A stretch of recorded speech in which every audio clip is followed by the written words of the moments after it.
Welcome back to another video, guys. This is your host, Junior Garcia. Don't forget to like, to subscribe, to hit that campanita so you can see when we post our next video. And also take a minute and leave a comment below. And also, remember, we hit 1,000 subscribers. Thank you so much. When we get to 5,000 subscribers, we're giving away a free James Hardy siding job for free if you're in Jersey or in Staten Island. So all those people in Connecticut, it's not for you. So let's hit the intro, guys. Hey guys, welcome to another remodel. We are in another remodel.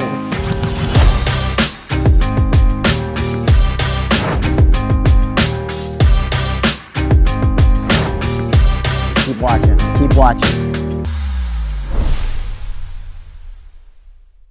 So guys, today we're here with a special, I'm telling you, this is a special guest because we wanted to have somebody different with a different perspective than just, because we have homeowners, but we wanted somebody that had that type of ideology that can bring enlightenment to contractors and also to other homeowners, because we're bumping into a lot of people that are new homeowners and they don't know what to do when they're gonna hire, a contractor. So today, my guest is José Mateo. I'm gonna let him introduce himself and just share a little bit about who Jose is, right?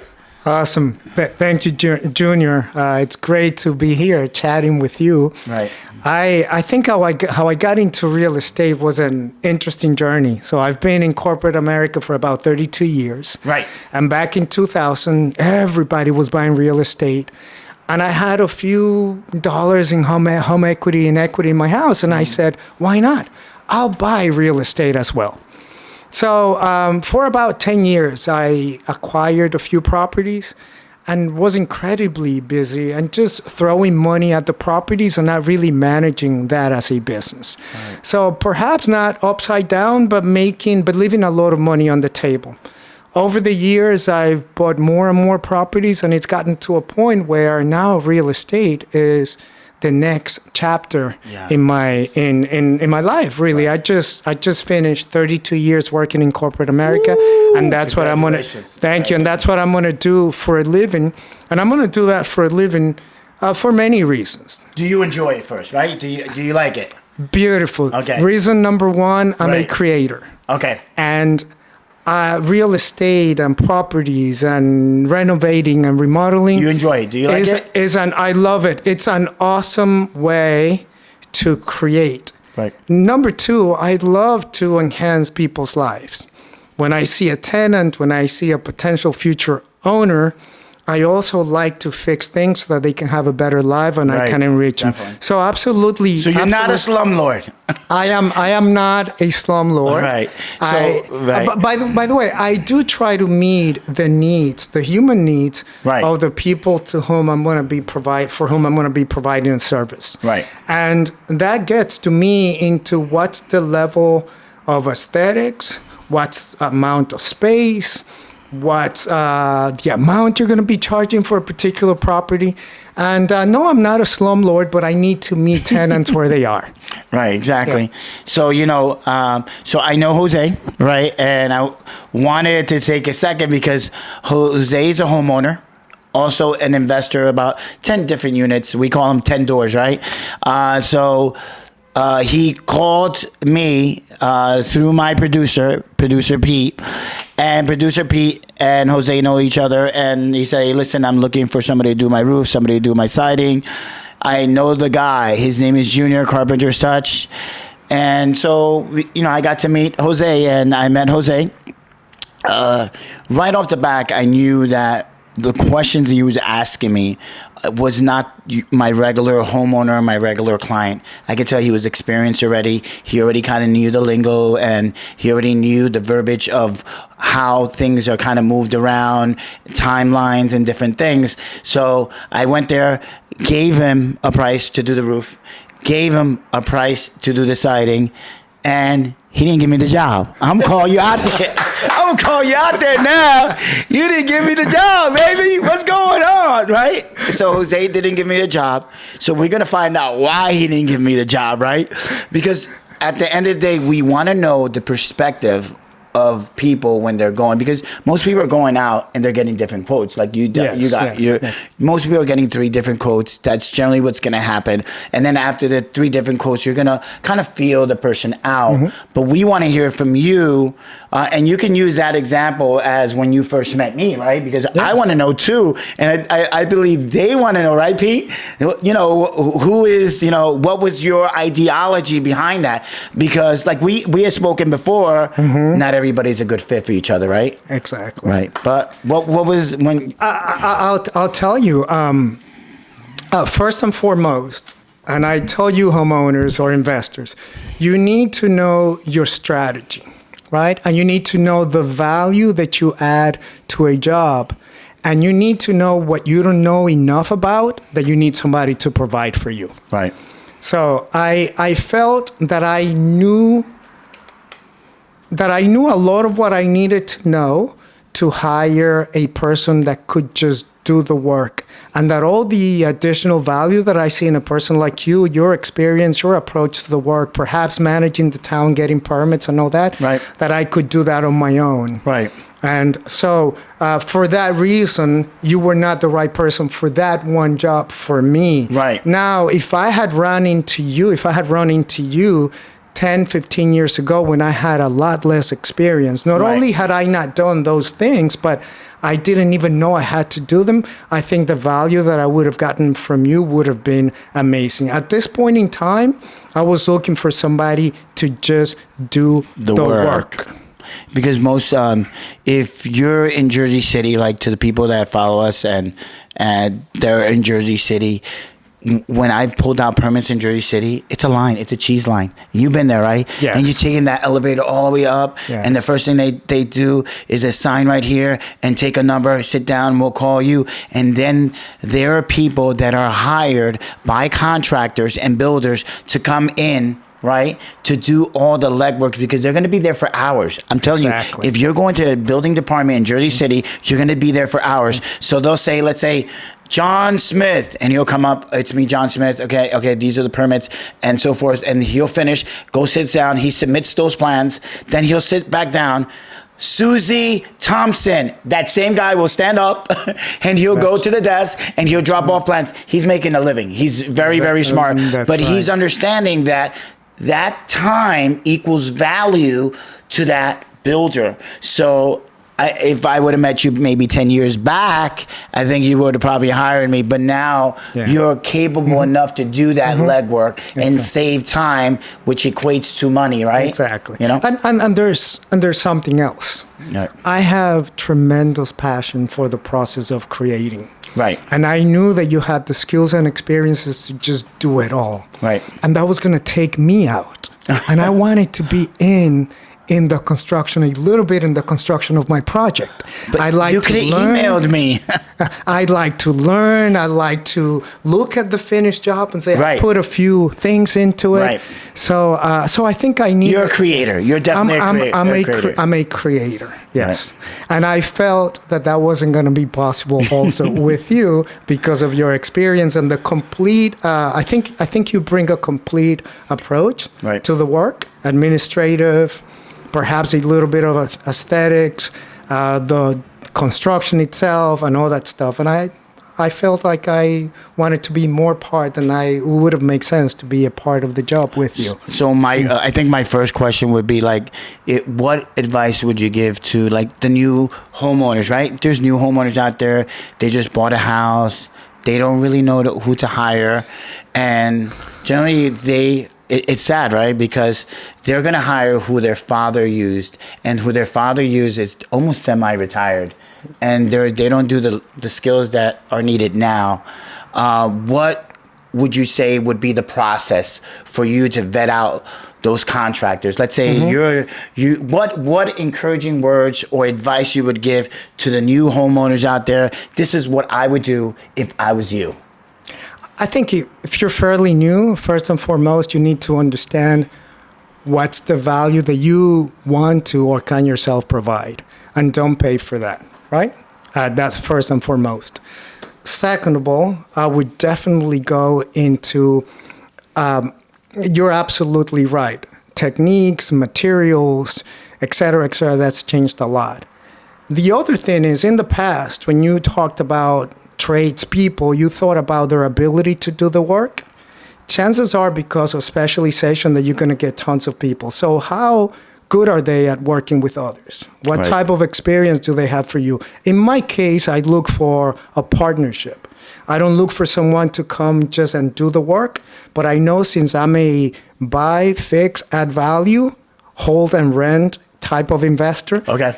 if I think of the whole complete life cycle, I'm going to need someone to help me with repairs and to see me as a special customer. So it's consistent. Exactly. So think it's a about lifetime if you're partner. looking for a partnership, look for a lifetime partner, someone that's going to be around for a long time, someone that's just not going to want to take the big job for you, but then when you have the smaller little job that you need help with, is going to be there for you as well, and someone that's going to do all the things that you can't do or that you don't want to do. Right. So for me, what you're trying to say, Jose, is that you're looking for a lifetime contractor, and I think that's a great title to put it, lifetime contractor, because if you're getting a general contractor is going to be able to do the framing, the drywall, the insulation, the lights. He's going to do the floors. He's going to do the painting.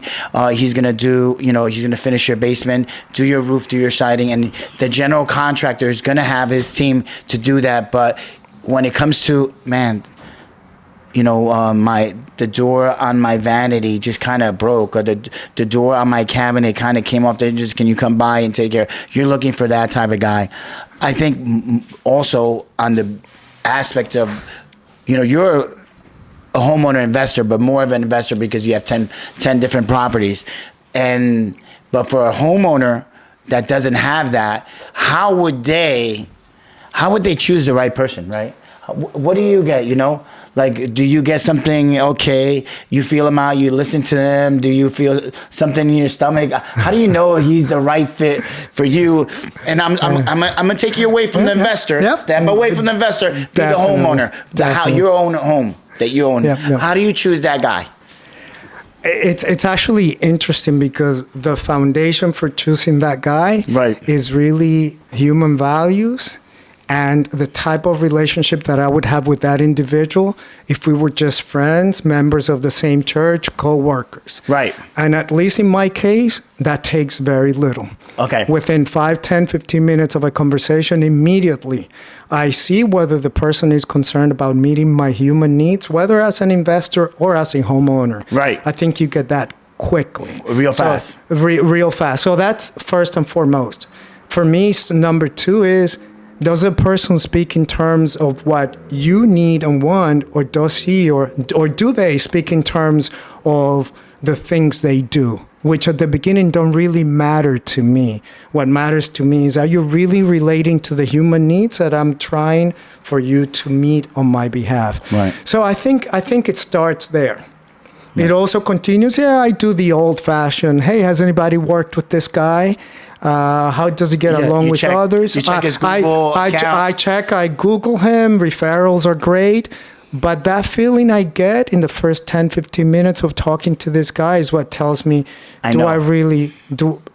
is there a high probability of a good match, human match, at a human level between this person and me? So to flip it, right, to the homeowners for us, and you're the homeowner, we're the contractors, sometimes we go through the same situation where I feel that we're not the right fit.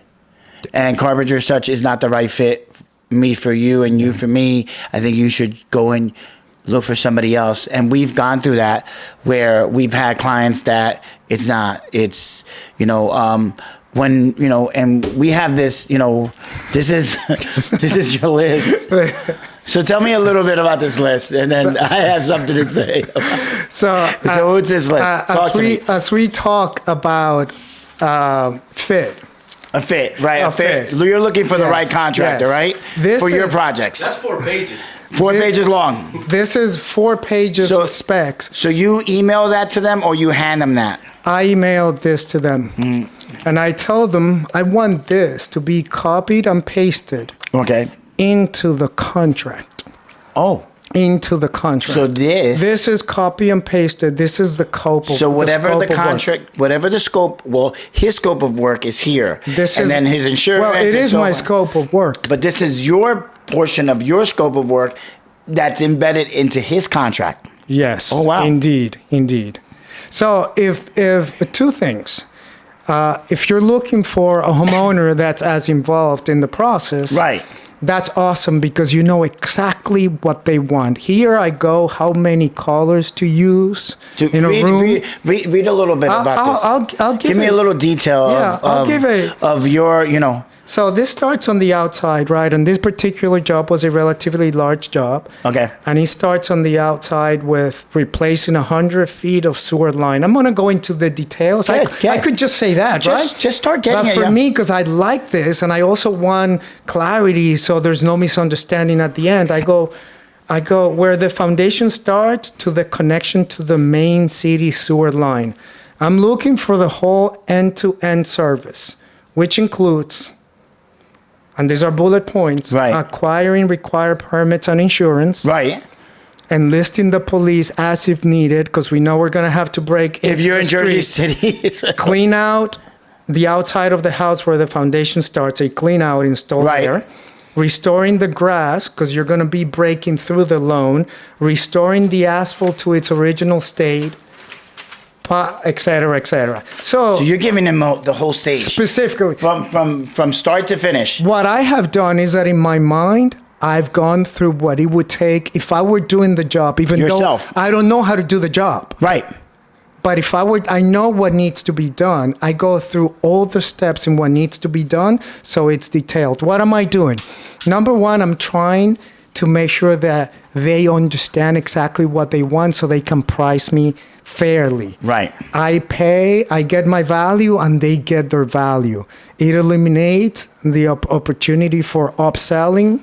It eliminates arguments between us. That was in part of the contract. Yes. Right. And it tells us very quickly whether we are a match. Right. By seeing this level, you could say no, you could say yes. Fairly quickly. Right. So for me, right, so I've had clients that hand me papers like this, right? They was like, hey, Junior, this is the roof, the siding, the gutters, and the window project. All the specs for the windows, the grill patterns. I want mahogany finished on the inside. I want the exterior to be black with black grills and so forth, so forth. Everything is right here. I prefer this, right? Because I know how to price it out, and I know, like, a homeowner where their mindset is. Their mindset is on this specific everything. Now, going through this, the realities of going through construction is that there's going to be changes in this.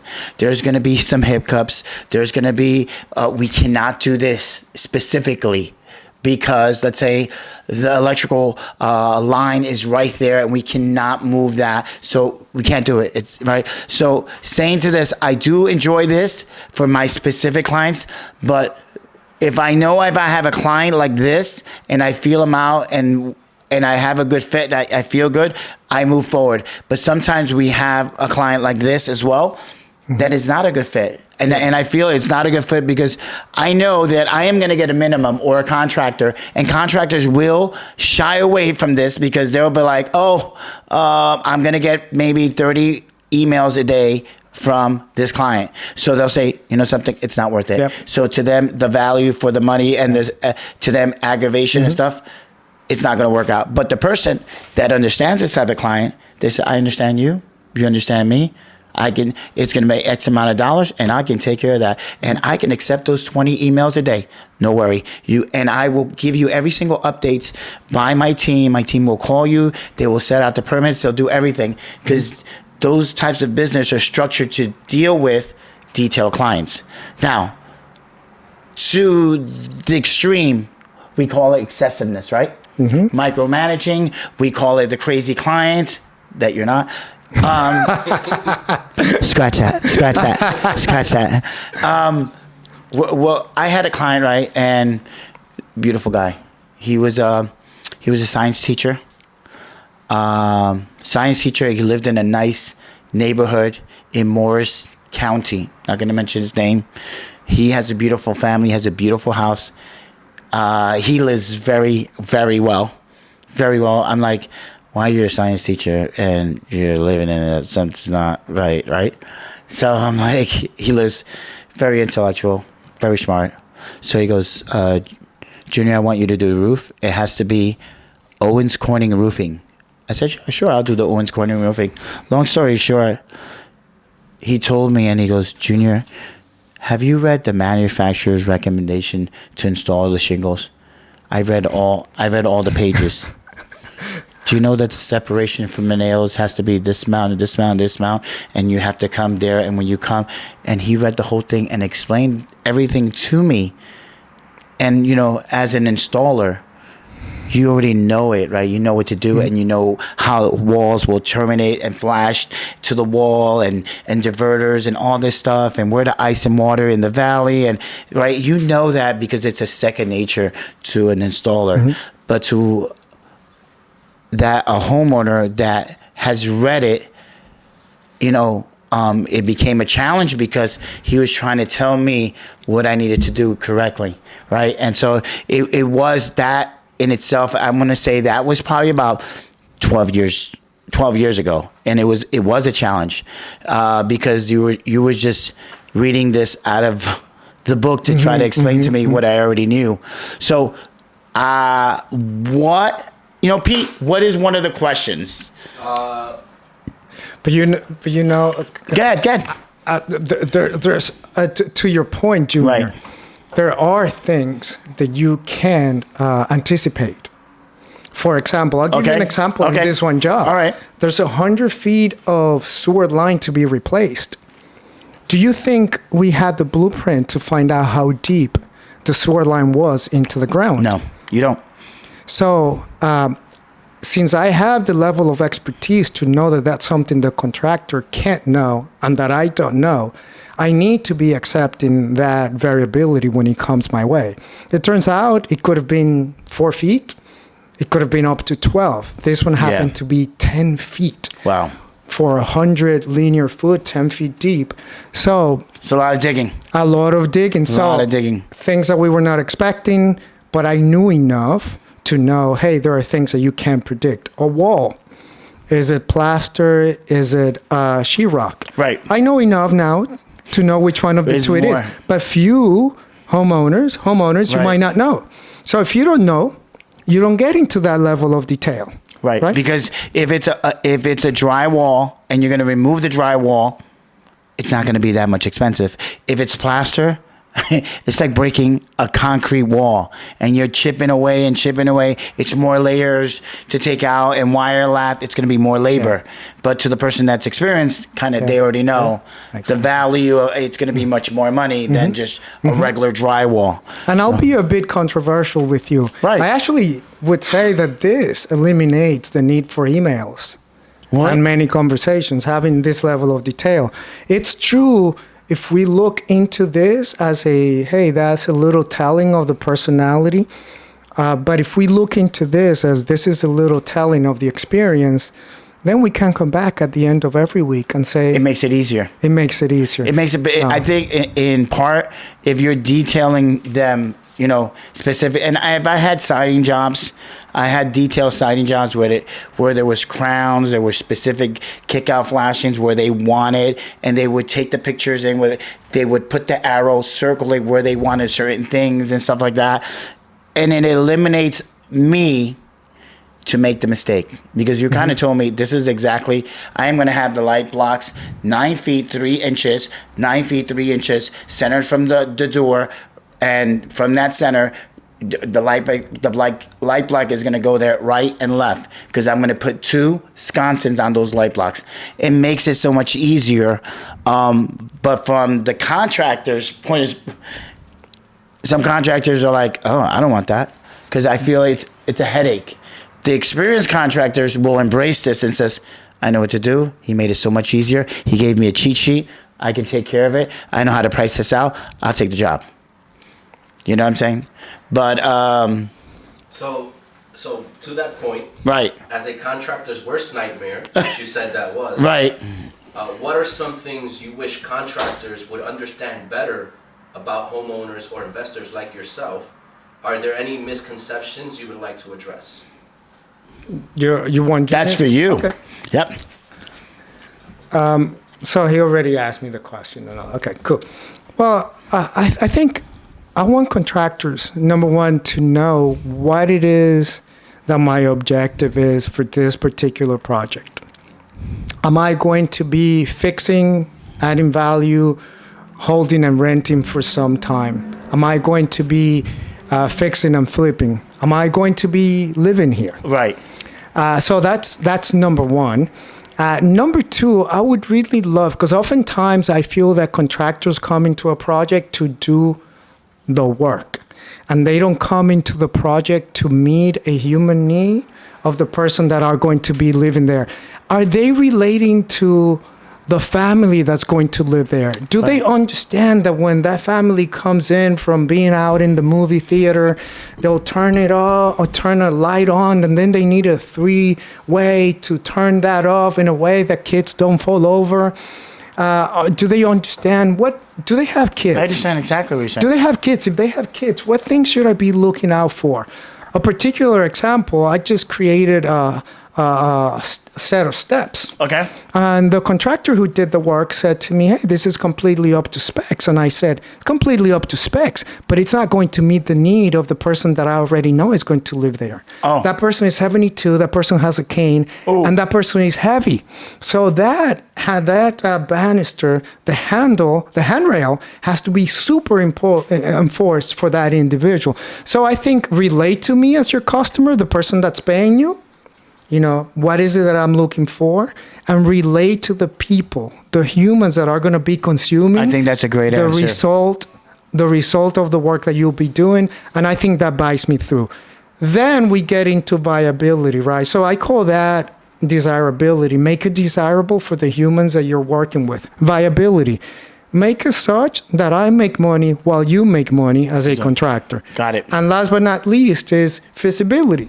Sometimes it just can't be done. And I've run into those. And as an experienced investor, and you as homeowners, you need to understand that sometimes what you want is just not possible exactly the way you want it. So to me, I heard you and I understand, because as a contractor, you want to go in, and generally everybody in our team, we listen. So before contractors would come in and box you. Okay, this is what you're gonna go. You don't need anything else. This is what you need. Blah blah blah blah. That's it. And they kind of box you with everybody else. I did it for Mrs. Smith. I did it for Mrs. Thompson. I did it for Mr. Lee. Guess what, Mr. Jose? You're gonna get exactly the same. And they box you and don't kind of check out your needs, what you really really need, and find out.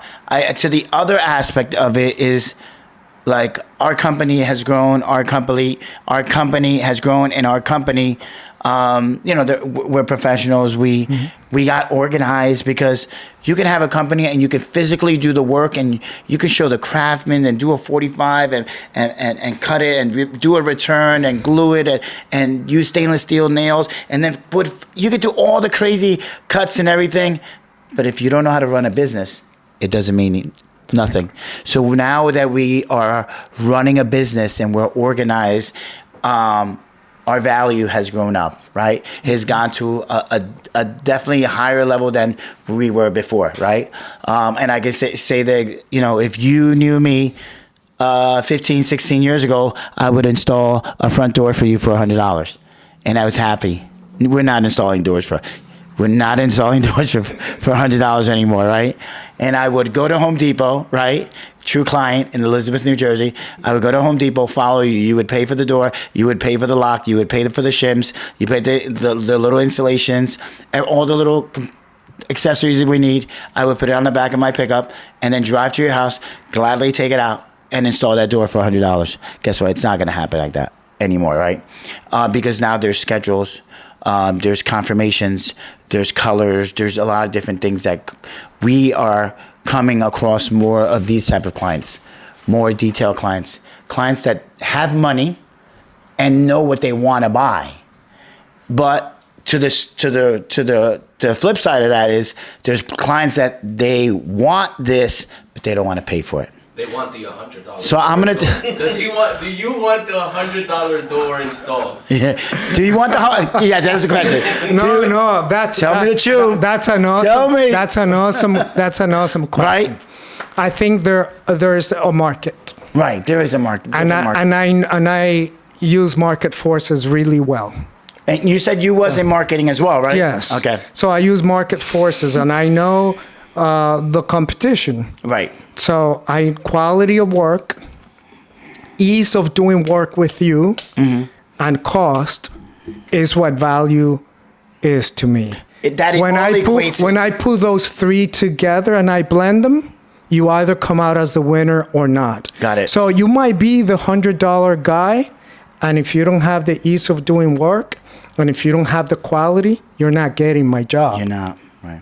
So now, if you're the $100 guy and you have tremendous the quality that I need for that job, which varies from job to job, and it's and it's going to be easy doing work with you. As humans, we're going to get along. We're going to enrich each other. We're going to have some fun. We're going to have some arguments too. Right. We're going to teach each other a few things.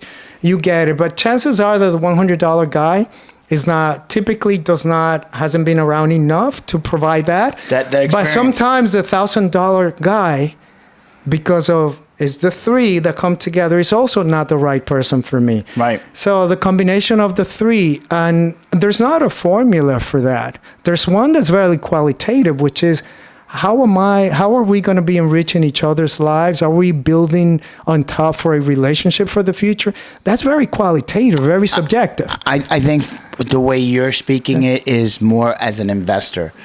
And, I know we have homeowners that are watching too, but if the homeowners are going to be investing, I think that is definitely the ideology in building a relationship with that contractor that, let's say he may not be worth the $100. He may be worth $500, but I think everything that's summed up to value for what you explain equates to $500, then I'm going to give that guy that. And I would say that applies equally as well for you homeowners. Right. Ideally you're looking for value, not for cost. Right. Cost is one of the elements that goes into that. So while my perspective automatically I go to an investor mode, anything one buys, having been in marketing for many, many years, anything one sells or buys or consumes, value, I think if you're buying on cost, you have sometimes to buy on cost because you cannot afford. That's it. You've got $5 and $5 it is. Right. But most of us that are upgrading homes and fixing homes, I think we have a little discretionary income. Go for value because in time you're going to get value for your money. I like to say, right? I like to say that. Are you going to, do you really want the Louis Vuitton bag, right? Do you really want the Louis Vuitton bag? And do you really want to pay for the Louis Vuitton bag? Or do you want a bootleg, right? Do you want a bootleg? Because there's a lot of bootleg contractors out there. They'll give you what you're asking for, not what you're really supposed to get. And the value is really not there. It's less standards. And you're thinking you're getting this awesome kitchen. You're getting this awesome bathroom. And believe me, it's worse than Home Depot grade, right? And then all of a sudden you're thinking you're getting something and you're really not getting. And then about 4 or 5 weeks later, it's leaking. The shower is leaking and stuff. So I go back to I want a Louis Vuitton bag, and guess what? But you don't want to pay for it, right? I want to share a second, right? Because we're going through because you choose contractors all the time as an investor, but it seems like you have specific ones that you've been dealing with for years. But I'm actually not I do have standing relationships with some, but I'm always vetting new ones, bringing new ones into the fold. Got it. Precisely for what you stated before, new techniques, new approaches. And this is a business for me. Even if I've been doing work with you for a long time, you still need to bring me the best value possible. Got it. And if a new person it's the person from whom I get the best value, then I have to say I have to go with the value. Right. So yes, but you're absolutely right. The techniques change a whole lot. It's really hard. What I've also seen, contractors that don't keep up with the new techniques and methods and materials, and they bring a subpar approach. Yes. Which used to be the best approach 5, 10, 15 years from now. It's not anymore. So I would, in vetting and getting the whole value, I do, even for investors, I do urge them to go and, hey, every now and then, Try somebody else. At least hear them out. Tell them, this is what I want from you. How would you do it? Right. And for those individuals, you don't give them this. Except for Junior's clients, they should always call him, right? except for, but then Junior, I would assume. Right. No, I know you are. You're keeping up to date. You're going for your continuing education. We're always training. You're always training. Yeah, we're always training. Until you're running a contracting business as a business. Right. A lot of folks are not doing that. Right. And so we call him hitting the hammer, but Pete is waving me down. He has a Final question. What's the final question, Pete? In that same realm, Right. what aspects do you believe one should be willing to invest more in? Are there any areas where you think it's worth paying a premium for better results? Oh, good question. That's I like that's that. an I like awesome that. question, Yes. and I will address that. Okay. I have to address that Right. from two perspectives. As an homeowner, Right. like a lot of you are, Right. a premium is paramount for my home, Right. and I pay at times way more than I know I could be Right. paying because I want that very specific thing I do the same thing. for the quality of life for me and my family. An example of that is I wanted a cement floor in a townhome in downtown Jersey City. Okay. The weight that brings as a cement is a lot more than what the thing took. So the expense was significantly more than I needed. So premium for me, if it adds value to me as a human, I'm getting exactly what I want if I can afford it, and I'm paying for that. Right. That's for me as a homeowner. As an investor? As an investor, Right. I'm looking for a certain return on investment on Right. every property. Okay. My cash on cash has to be what I need it to be, and I think about the lifetime value and the cost of ownership through the life cycle. So with that, it's a little bit more difficult. What are things that you shouldn't skip on? Number one, electrical. So you need to be in fairly good shape there. Right. Number two, plumbing. You need to be in fairly good shape. And perhaps before then is waterproofing your home, which has to do with roofing. Right. Maybe number one is your roofing and just your waterproofing of your basement. In terms of flooring and aesthetics, that's where is this property? Right. Is it in Passaic? Is it in downtown Jersey City? Is it in Clifton? Or is it in Upper Montclair? Right. Who is going to be living here? Is it someone whose income is $250,000 and then the other income, is a sound engineer? I'm using a specific example from homes that I've rented recently. Is it going to be that, or is it going to be a person that's coming with 8 people, 3 generations to live in the house, and they can only afford so much?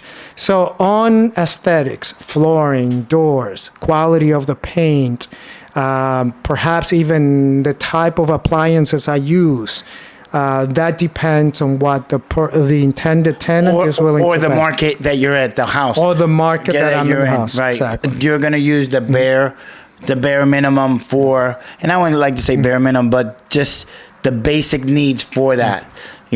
I wanted to kind of, share because sometimes someone gives you a price, and let's call it for a roof. This guy gives you a roof price, and it's $10,000.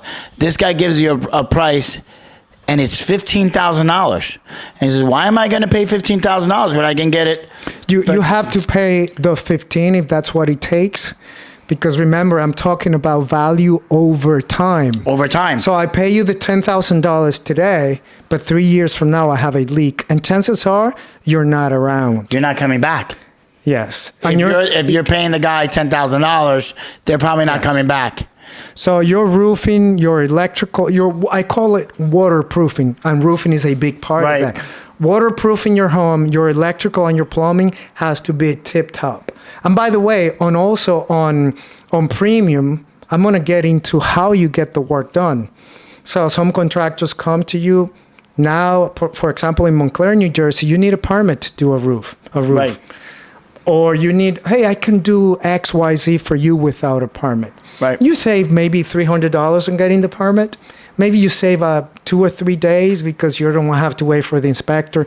You don't want to do that because when you go to sell in the house, and they do an OPRA, open public request for information, guess what? Immediately, a person like me is going to tell you, how do I know that this was done well to standards, that there's not going to be a fire here, that the roof is not going to be leaking?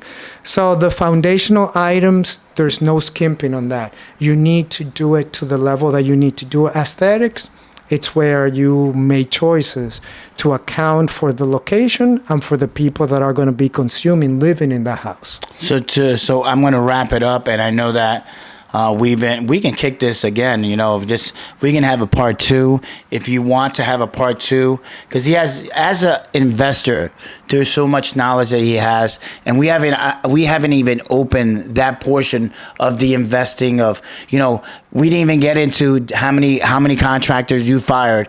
We didn't get to listen, get out of my house. You don't know what you're talking about. That type of vetting of a contractor. But I wanted to kind of finish because the reality is there's still a guy that is going to be less than you are.